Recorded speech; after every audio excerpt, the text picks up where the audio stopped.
Here we are. It is the Martin Fowler Scrum, and we have Hinesh and Michael and Sigu and Will and myself, and I think Brent hopefully will join us once he's worked out what the crazy thing I've done with the links. But Will was in first. Let's start with Will. How are things going with you?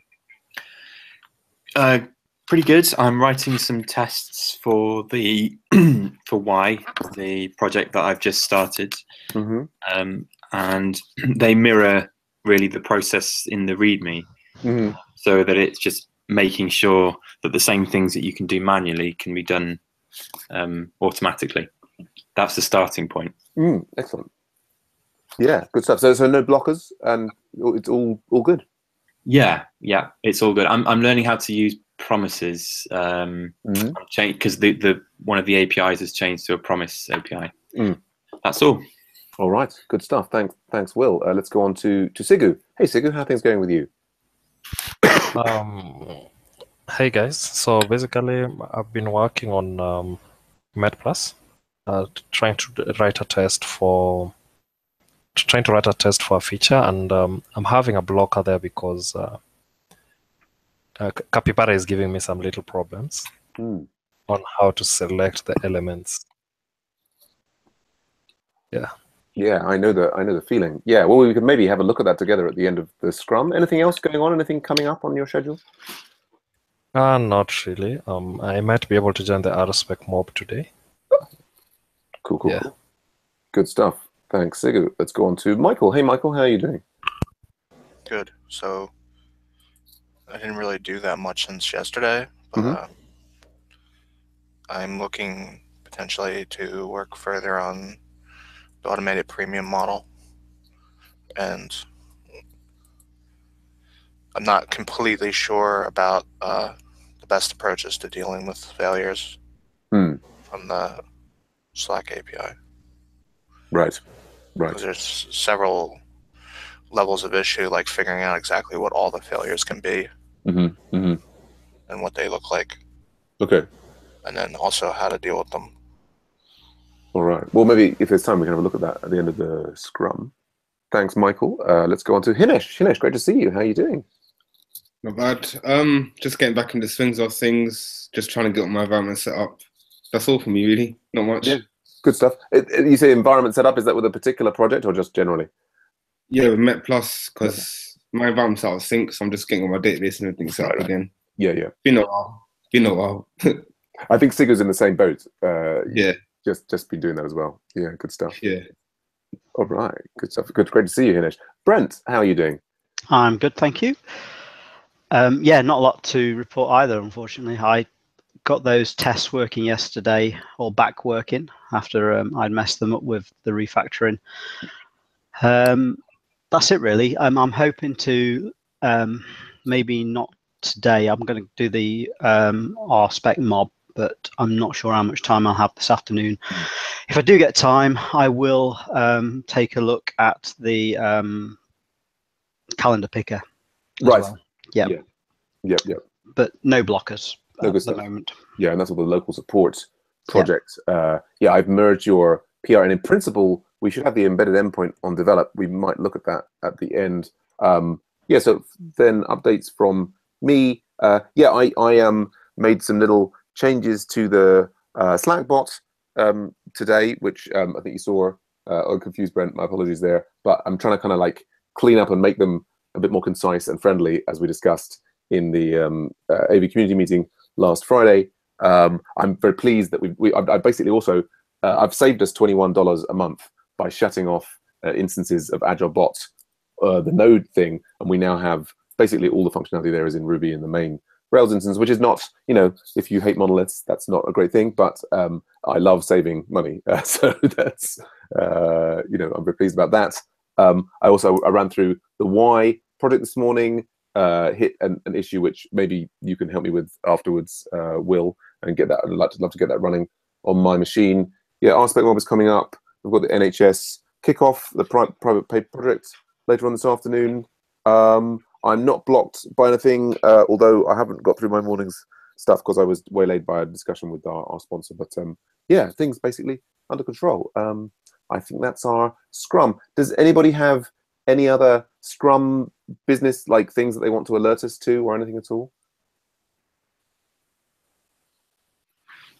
If not, then I think I'd be interested in, do you want to, I was going to, Sigu, you're the one I think has got like a specific blocker. Did you want to just share the capybara issue that you're experiencing with us, and we could all take a little look? I can show you right here what it is. Oh, great. Yeah. So basically, what I'm trying to test is that someone should be able to add a license. Yeah. Do you want to share your screen with us? Yeah. And no worries. While Sigu's doing that, everyone else, don't. If you need to rush off, no problem. We're now in the post-Scrum zone where we're just like it's sort of random chat and looking at things, but certainly focusing on the blockers first. Yeah. So you were saying you're trying to add a new company there by the look of it. Yeah. So when you're trying to add a new job, mm-hmm. when you're trying to create a new job, you should be able to add licenses. So the first step is to click on these. Oh yeah. After you click on that, you'll get a drop-down menu. Okay, from these you can select any of these. Right. Yeah. So the first problem was how to on Capybara how to get this particular one. So I had to add a class to it.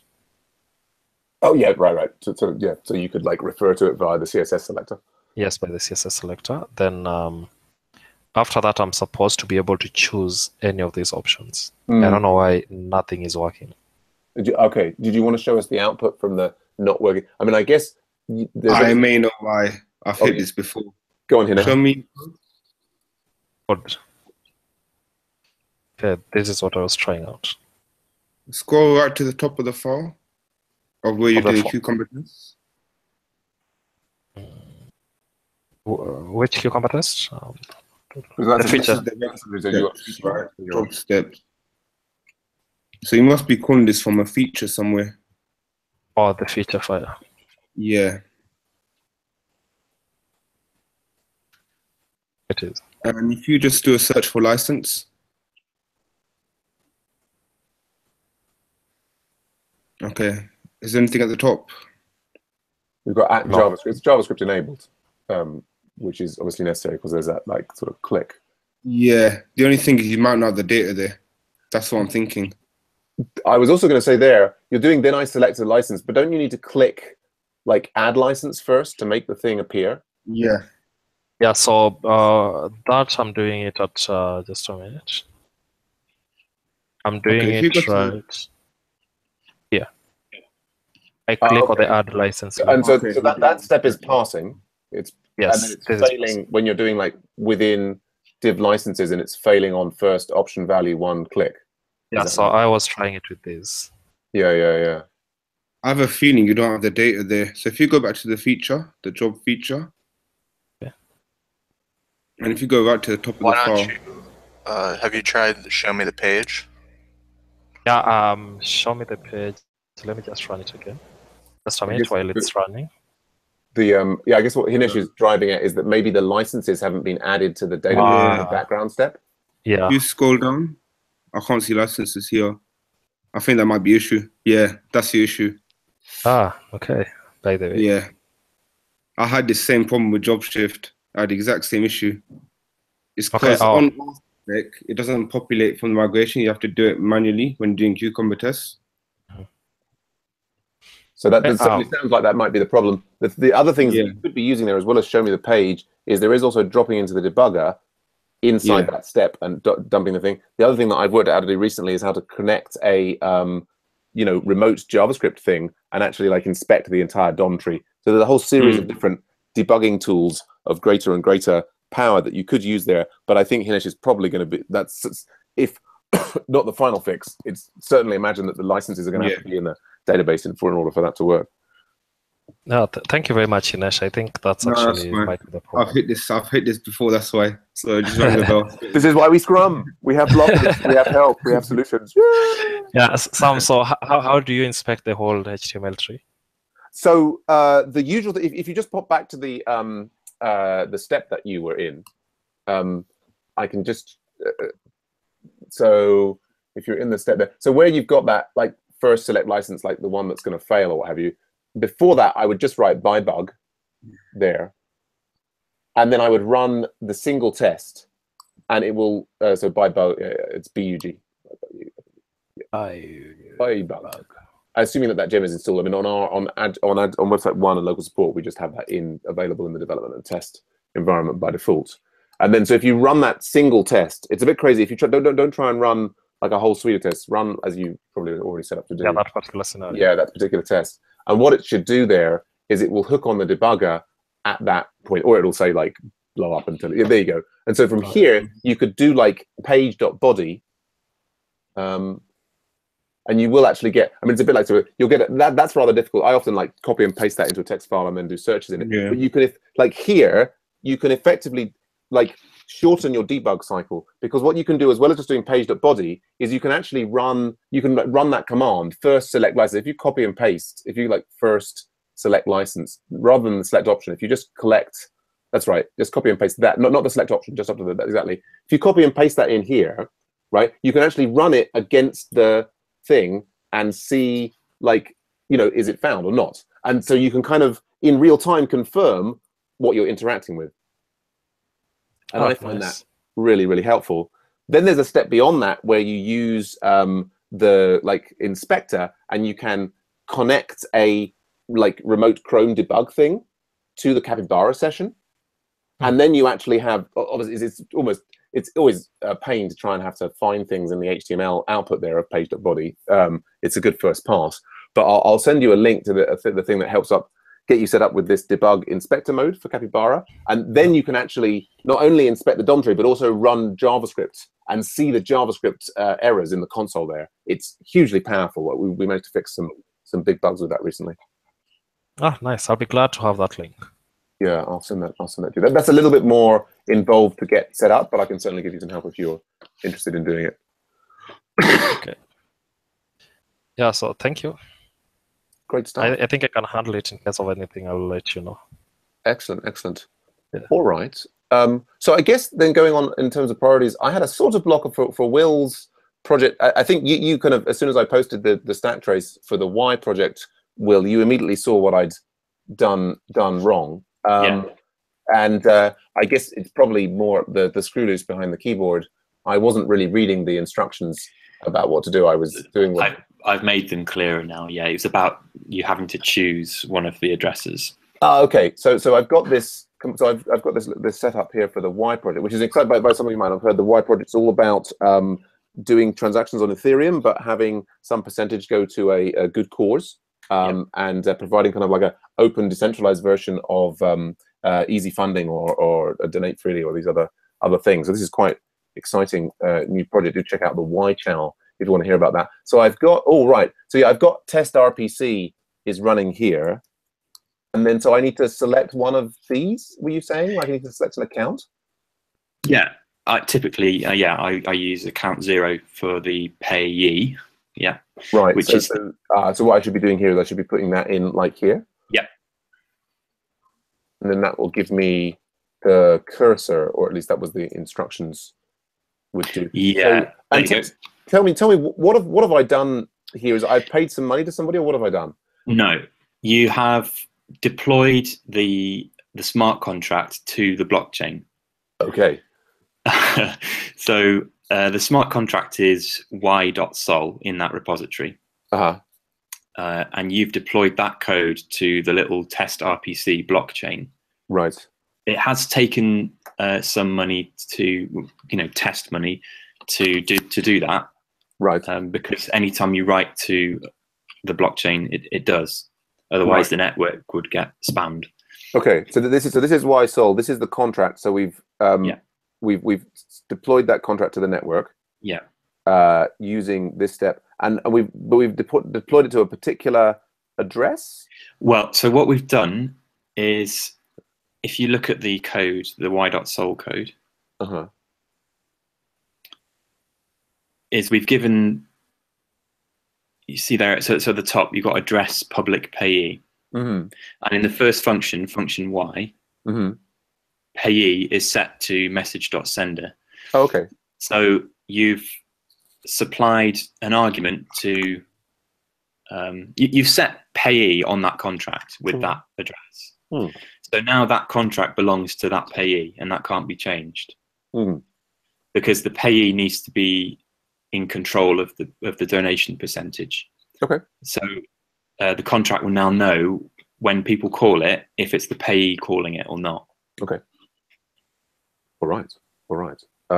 So there's so here payee's turn. So I've got to here now. Before then I would do this next step here, which is to check what the balance is. Yeah, check the balance of the payee's account. Right. Because I can just type contract here. So that's the contract we've created. Is that? Yeah. So you've got an object that gives you access to. Yeah, that's the contract essentially. Right. And then I can do this, and that tells me.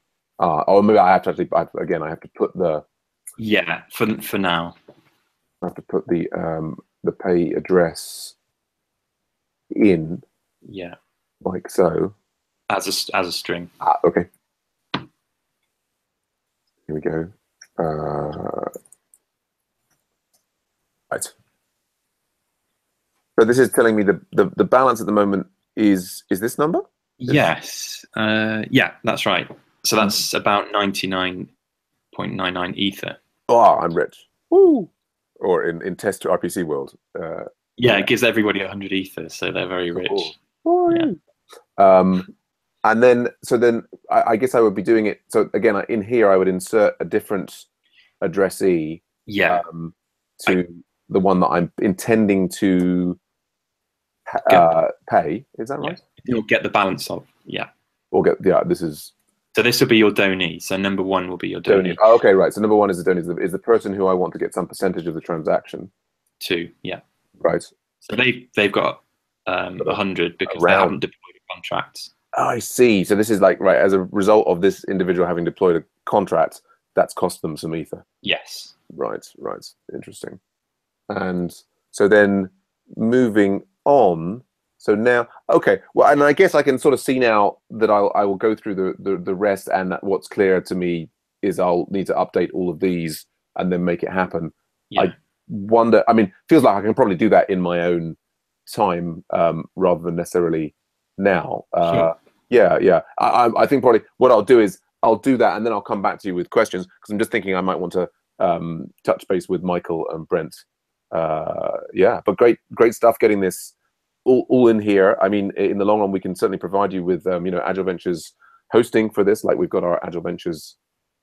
I can just we can fork it into Agile Ventures or what have you if you need a organization framework at some point. But right, okay, yeah, great to see the code. Are there anything else you need at the moment as regards the projects at all? No, I don't think so. Just I guess feedback on that process is helpful, but I think I'm mostly there with it. I'm just going to write the tests. Use it, yeah. To do that now, and then I'm going to try and build an interface for it. But I'll try and I guess I need to speak with some more people who are interested in contributing to it, so that we can make a plan together. Would be one of the next steps. Yeah. Good show. Well, you heard it here first, folks. There is the Y channel in which I think some of you have joined. We can catch up with Will there. Great stuff, Will. I'm just ticking off things in my mind now. So Brent, I merged your item. So in principle, on the develop site, you've called it embedded/map at the moment. Is the correct? Yes. Yeah. So in principle, we should, if we go to that point, and I can type correctly, so for local support, we should. So we, I've got to go through there. Yeah, there we go. Full screen. Yep. All right. Looking nice. And then it opens the things in it. Yes. Brent, your power is strong. Brent, this is awesome. Hugely awesome. Yes. And so, and then in principle, this can be embedded in something. Well, I'll just try and get this out in production as soon as possible and get it to the client. I guess that I guess the key test to do is to set this up as an iframe. If you've got a moment, grab that URL. We may run into issues with the HTTPS, what have you, but yeah, if you could just test that that embeds in an iframe correctly in the way that you expect, I'll rush it out onto production, and we can get the get that in to the client. Yeah, I should be able to do that today. I'll let you know in Slack. Wonderful, wonderful. Thanks so much, Brent. Yeah, and then Michael, you had some. There's a double things about. Oh, I was just going to ask. While we're on Brent, I was just going to ask. Obviously, you were, I think, momentarily set back by the new form of the hyperlinks in the general channel here. I guess the issue is you were clicking on this one. I was, yes. Yeah, so I think I want to like.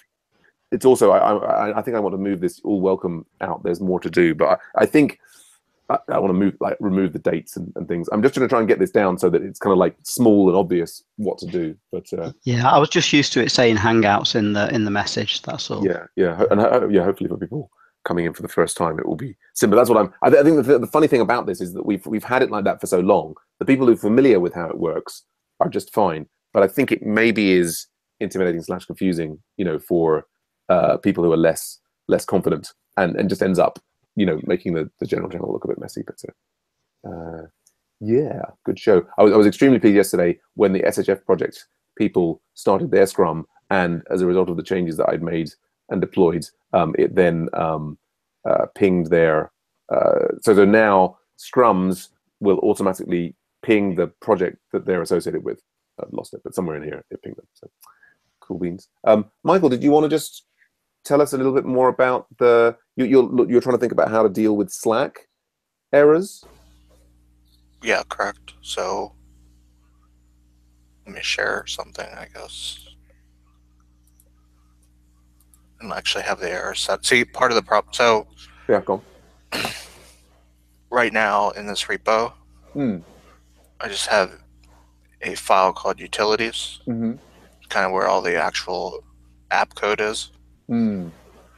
And basically, this is like the main function, fetch the history from the Slack channel over a period.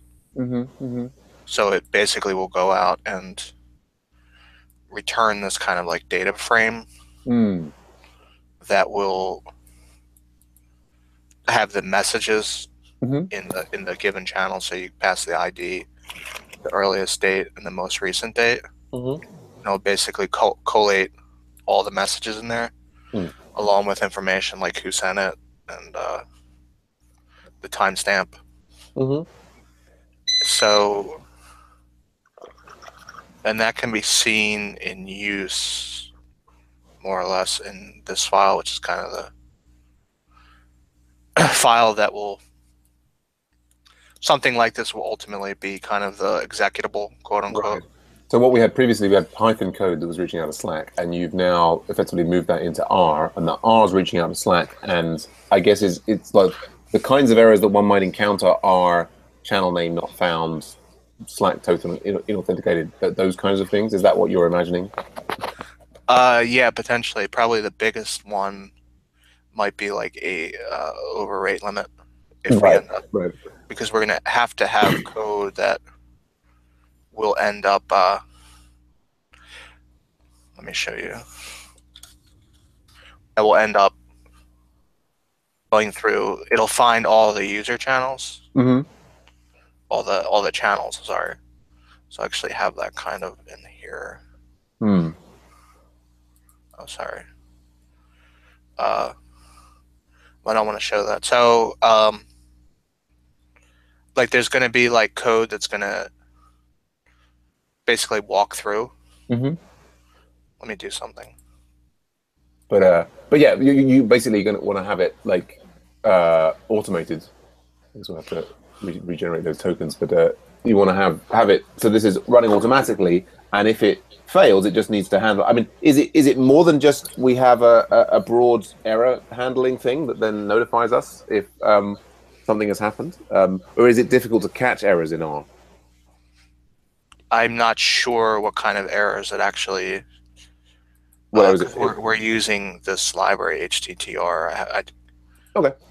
Probably yeah, it's kind of like it's yeah. I guess the ambiguity is at the moment is with how the library will respond to the different kinds of error states and how we can make the thing robust to them and not allow it to still run weekly and so on and so forth. Yeah. Yeah. Okay. Cool.